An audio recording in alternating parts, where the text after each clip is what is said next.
कहानी की शुरुआत में हमें फ्यूचर में एक ऐसा वक्त दिखाया जाता है जब जिंदगी बहुत आसान थी, लेकिन अब सब कुछ बदल चुका है। दुनिया एक सूखी हुई वीरान जमीन में बदल चुकी है। बरसों से बारिश नहीं हुई, लोग प्यास और भूख से लड़ते हुए हर दिन जिंदा रहने की कोशिश कर रहे हैं। जमीन अब पूरी तरह रेगिस्तान बन चुकी है। इसी बर्बाद हुई दुनिया में कुछ लोग अब भी इस उम्मीद में हैं कि दुनिया जल्दी ही पहले जैसी हो जाएगी।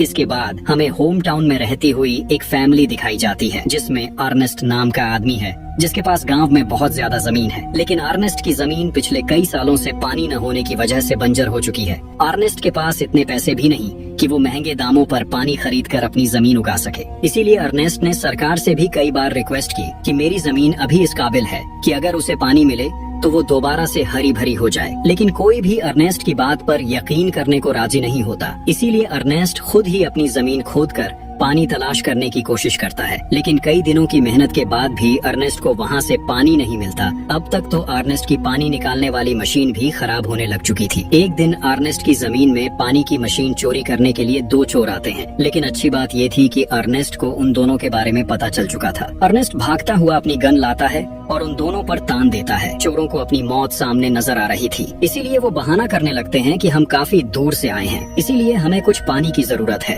अर्नेस्ट को उनकी हालत देखकर दोनों पर तरस आ जाता है, इसीलिए वो इन दोनों को पानी देने का सोचता है। लेकिन तभी वो लोग अपने पास रखी हुई गन निकाल लेते हैं। अर्नेस्ट बहुत गुस्से में आ जाता है और बिना कुछ सोचे समझे ही दोनों को शूट करके मार देता है। इसका मतलब ये है कि पानी की इतनी कमी हो चुकी है कि लोग पानी के लिए एक दूसरे को मारने पर आ चुके हैं। अगले दिन अर्नेस्ट अपने बेटे जीरो के साथ वाटर सप्लाई वाली जगह पर जाता है, जहां इसकी मुलाकात मैक्स नाम के आदमी से होती है। ये लोग प्राइवेट कंपनीज के साथ मिलकर बड़ी बड़ी मशीन्स लगाते हैं और पानी निकालकर शहर के अमीर लोगों को महंगे दामों पर बेचते थे। अर्नेस्ट इनको बताता है कि यहाँ से कुछ दूरी पर मेरा खेत है। आपकी मशीन्स की वजह से जो थोड़ा बहुत पानी हमें मिलता था, अब वो आना भी बंद हो गया है, इसीलिए आप लोग अपनी मशीन्स को यहाँ से कहीं और ले जाओ। लेकिन मैक्स अर्नेस्ट को बुरा भला कहता है और उसकी बात मानने से साफ साफ इनकार कर देता है। अर्नेस्ट भी अब चुपचाप कुछ पानी लेकर वापस घर की तरफ निकल आता है।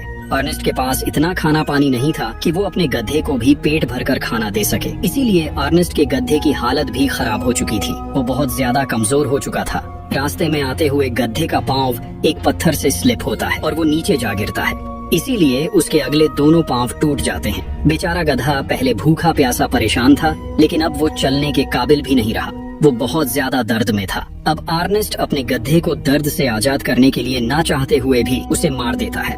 इसके बाद ये दोनों घर वापस आ जाते हैं, जहां हम अर्नेस्ट की बेटी मैरी को देखते हैं, जो मिट्टी की मदद से बर्तन साफ कर रही थी। अब इन लोगों के पास सामान इधर उधर ले जाने के लिए गधा नहीं था, इसीलिए अर्नेस्ट अपने बेटे के साथ रोबोटिक फार्म में जाता है, जहां ऐसे रोबोट्स तैयार किए जाते हैं जो लोगों के लिए एनिमल्स की तरह काम करते हैं। आज इस कंपनी ने पहली बार एक रोबोट तैयार किया था जो ह्यूमन नीड्स के हिसाब से बनाया गया था। सभी लोग यहाँ इकट्ठे हो जाते हैं, इसीलिए इस रोबोट की बोली लगना शुरू हो चुकी थी। यहाँ फ्लैम नाम का आदमी किसी तरह भी इस रोबोट को खरीदना चाहता था, लेकिन अर्नेस्ट फ्लैम से ज्यादा बोली लगाकर रोबोट को बाय कर लेता है, जिस बात का फ्लैम को बहुत गुस्सा था। इसके बाद अर्नेस्ट और जीरो अर्नेस्ट की वाइफ कैरोलिन से मिलने एक हॉस्पिटल जाते हैं। अर्नेस्ट की वाइफ कुछ समय पहले एक एक्सीडेंट की वजह से बहुत ज्यादा बीमार हो गई थी, इसीलिए कैरोलिन अब एक खास फ्रेम की मदद से ही जिंदा रह सकती है। अर्नेस्ट के पास इतने पैसे नहीं थे कि वो ये फ्रेम बाय करके अपनी वाइफ को घर ला सके, इसीलिए कैरोलिन हॉस्पिटल में ही रहती है और सारी फैमिली कैरोलिन से मिलने हॉस्पिटल ही आती है। कैरोलिन से मिलने के बाद बाप बेटा घर की तरफ चल जाते हैं। रास्ते में इन दोनों को रूबी नाम का आदमी मिलता है, जो खाना पानी न होने की वजह से बहुत ज्यादा परेशान था।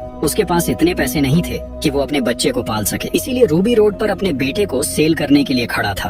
अर्नेस्ट को जब पता चलता है तो वो रूबी को ऐसा करने से रोकता है। अर्नेस्ट रूबी को हौसला देता है और कहता है तुमको ऐसा नहीं करना चाहिए।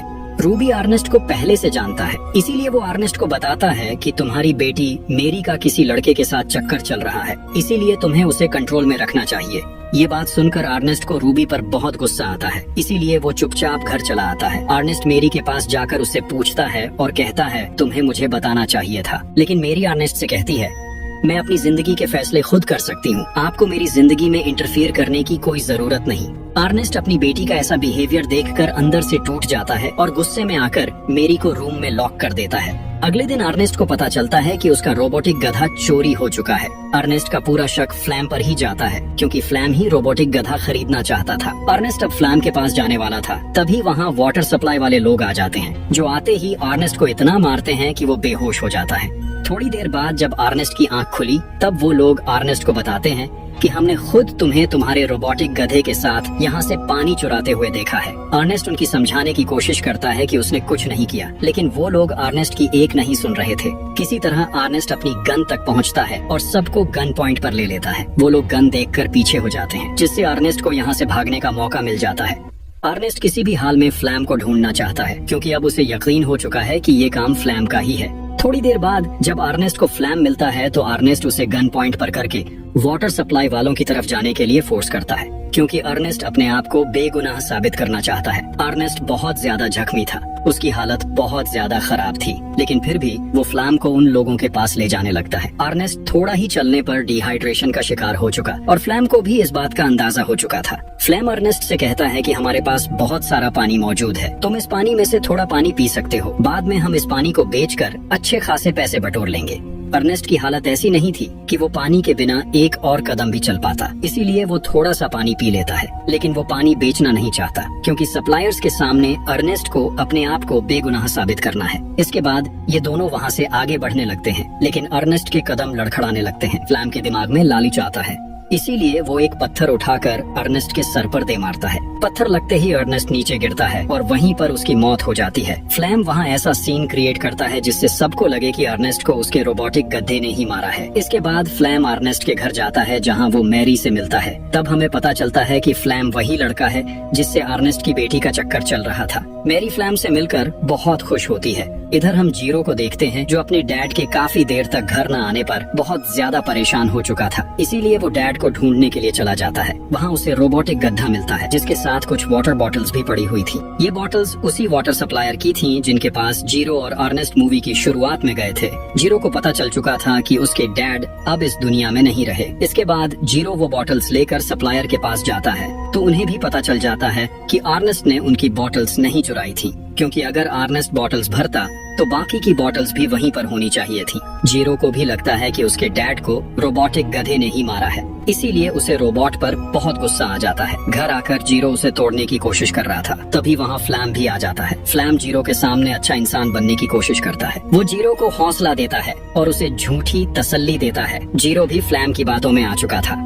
एक दिन फ्लैम जीरो से कहता है कि मैं तुम्हारी बहन को पसंद करता हूँ, इसीलिए मैं उससे शादी करना चाहता हूँ। जीरो भी अब तक फ्लैम को एक्सेप्ट कर चुका था। फ्लैम का असली मकसद अर्नेस्ट की सारी जमीन पर कब्जा करना था, इसीलिए वो मेरी को झूठे प्यार का धोखा भी दे रहा था। फ्लैम अब उनकी खेत में फसल उगाना चाहता था, इसीलिए वो वाटर सप्लायर्स के पास जाकर कहता है कि मुझे इलीगली अपनी फसल उगाने के लिए पानी दो। जब मेरी फसल उगेगी तो हम दोनों आधे आधे पैसे रख लेंगे।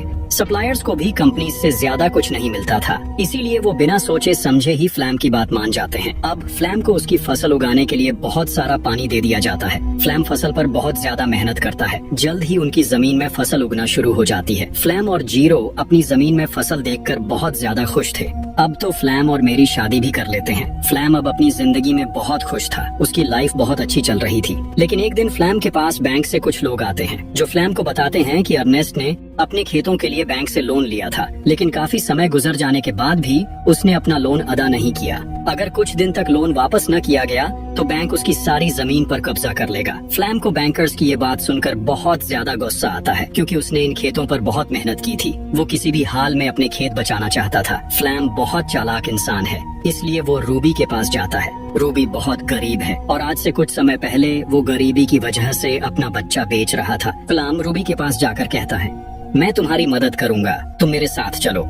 रूबी भी बिना अपनी पत्नी को बताए अपने बेटे के साथ फ्लैम के साथ चला जाता है। फ्लैम मौका देखकर चोरी चोरी रूबी के बच्चे को बेच देता है। इसके बदले उसे बहुत सारे पैसे मिलते हैं। जब रूबी को इस बारे में पता चलता है तो वो फ्लैम से लड़ने लगता है, लेकिन जिन लोगों को बच्चा बेचा गया था उनके कानून के मुताबिक जब सौदा हो गया तो उसकी कोई वापसी नहीं होती, इसीलिए वो लोग रूबी को मार देते हैं। साथ ही वो फ्लैम को भी शूट करने की कोशिश करते हैं, क्योंकि उन्हें लग रहा था कि फ्लैम रूबी के कहने पर ही उसका बेटा बेच रहा है। इस गोलीबारी में रोबोट को भी एक गोली लग जाती है। फ्लैम रोबोट को छोड़कर वहाँ से भाग जाता है, क्योंकि वो जीरो को बताएगा कि उसने अर्नेस्ट का रोबोटिक गधा बेचकर बैंक का कर्ज अदा कर दिया है। रोबोट में एक फीचर था कि अगर उसका मालिक उसे कहीं छोड़कर चला जाए तो रोबोट की सारी सेटिंग्स रीसेट हो जाती थी। इसी वजह से अब रोबोट धीरे धीरे खुद ही अपने डिफॉल्ट ओनर की तरफ जाने लगता है। ओनर जैसे ही रोबोट को देखता है तो वो वो अचानक हैरान रह जाता है। रोबोटिक गधे के ऊपर नंबर प्लेट की तरह अर्नेस्ट का नाम लिखा हुआ था, इसीलिए ओनर रेडियो की मदद से अर्नेस्ट से कांटेक्ट करने की कोशिश करता है। इधर हम फ्लैम को देखते हैं जो बहुत खुश है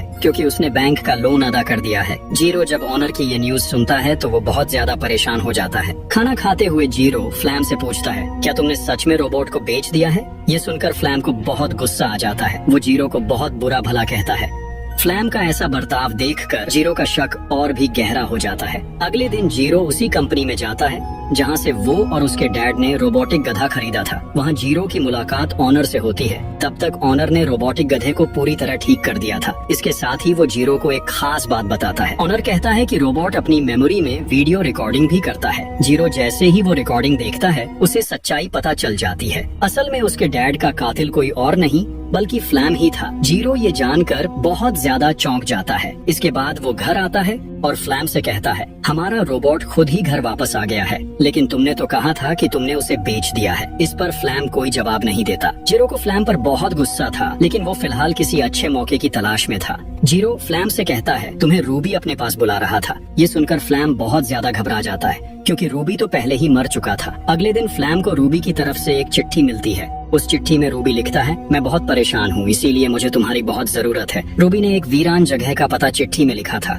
अगले दिन फ्लैम अपने रोबोटिक गधे के साथ रूबी द्वारा बताए हुए स्थान की तरफ जाने लगता है, लेकिन तभी उसका पैर किसी चीज में अटक जाता है। वो नीचे एक गहरे गड्ढे में गिर जाता है। गड्ढा इतना गहरा था कि फ्लैम की टांग टूट जाती है। तभी वहाँ जीरो आता है। जीरो की आंखों में देखकर फ्लैम समझ जाता है कि जीरो अब सब कुछ जान चुका है। फ्लैम अब भी जीरो को अपनी बातों में उलझाने की कोशिश करता है, लेकिन सच्चाई अब जीरो के सामने आ चुकी थी। जीरो फ्लैम को मार देता है और रोबोटिक गधे के साथ घर वापस आ जाता है, लेकिन वो मेरी को इस बारे में कुछ भी नहीं बताता क्योंकि अब मेरी फ्लैम के बच्चे की माँ बनने वाली थी। काफी देर तक फ्लैम घर नहीं आया था, इसीलिए मेरी बहुत परेशान हो जाती है। मेरी जीरो से कहती है कि अब हमें अपनी माँ को घर ले आना चाहिए क्योंकि अब हमारे पास इतने पैसे हैं कि हम अपनी माँ का फ्रेम अफोर्ड कर सकते हैं, क्योंकि अब उनकी फसल बहुत अच्छी हो चुकी थी। और इसी के साथ मूवी यही खत्म हो जाती है। आपको ये मूवी कैसी लगी कमेंट्स में जरूर बताइएगा। Thanks for watching.